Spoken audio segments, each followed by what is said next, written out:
What's the formula for knowing when to make your next hire? Because I think that's always a big question is, you want to go for it and grow, but at the same time, you don't want to overextend yourself and put the business in jeopardy. Have you got a formula? Yeah, so we have a, nowadays we have a business plan, and the leaders of each brand will come and give their forecast for what they're expecting to do next year, how they want to grow, when they want to hire. They present to us as a board and to the other board members of other brands. So everyone sees that and gets a chance to interrogate their, maybe interrogate's a bit strong, but question them on their business plan. I love that. And then we put that into a forecast so that it's on a quarterly basis over when we're hiring. And we did that last October for our business plan for this year. And we probably need to hire a few more people right now because we don't have as many people as we would like to have. Yeah. I think many businesses are in that space right now. But we know that there is a kind of critical mass that we have to have in order to, ensure that the future is going to be easier to obtain than it not so. However, if you're on a small team, one of our smaller brands, Navis, they maybe got 8-9 people. Yeah. They can't sustain more than two new hires to that team because it's going to detract too much from the billing for that team. So, there is a sustainable element, and certainly we've got a few people we want to get billing before we're going to be hiring again. If you look at Blackfield, we put 4 people into there at the beginning of the year. That seems to be going, touch wood, well, and we're getting people over the line quicker. Now, that might be because we've won more US business, and that's dripping into the, this is the life sciences business, dripping into the UK economy and European economy. And we're picking up business in the Carolinas and bringing that back and picking up business in France, as a result of that. So cool. That means there's more income, there's more volume coming in. Right. It's better business, higher value, higher quality. We're not really interested in that kind of medium, low value perm anymore. Yeah. We are high value perm and contracts and projects. Okay, so contract is your bread and butter, but if it's a senior, like more of an executive search type anything role. Above, 10K fees plus.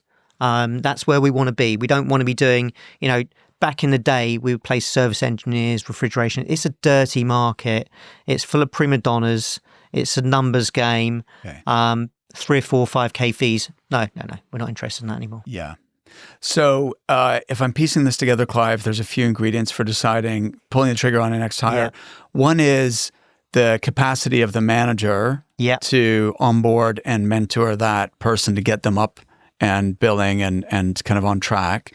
And then I guess related to that, you mentioned like before we make another hire in X business, we need more people to be fully up and running and billing. So is there like there's more to it as well than that. Okay. You need to have each desk sculpt out.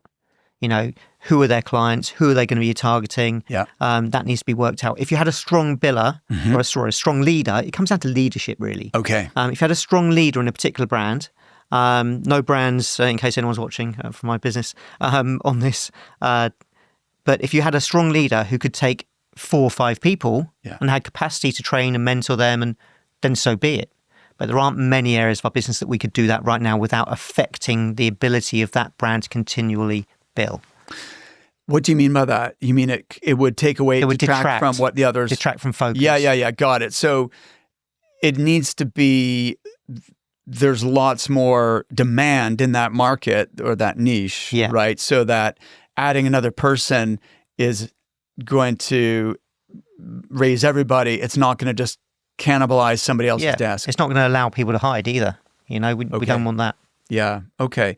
So you need to understand that what those desks will be, have carved out, okay, well, so is there enough business, I guess, in this niche to hire? To sustain that, and be sustainable?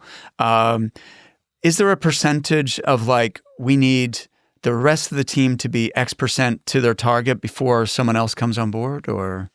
I think it's, we've got a lot better at planning pipeline and when new people come on board and what's in their pipeline, then putting that together and then working out where we expect that to go.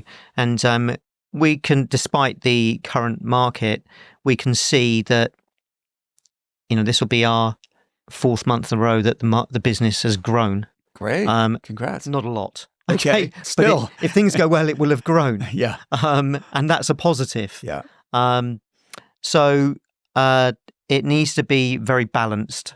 And it's critical, I think, right now that balance is spot on, because if it's not, it could easily go the other way very quickly.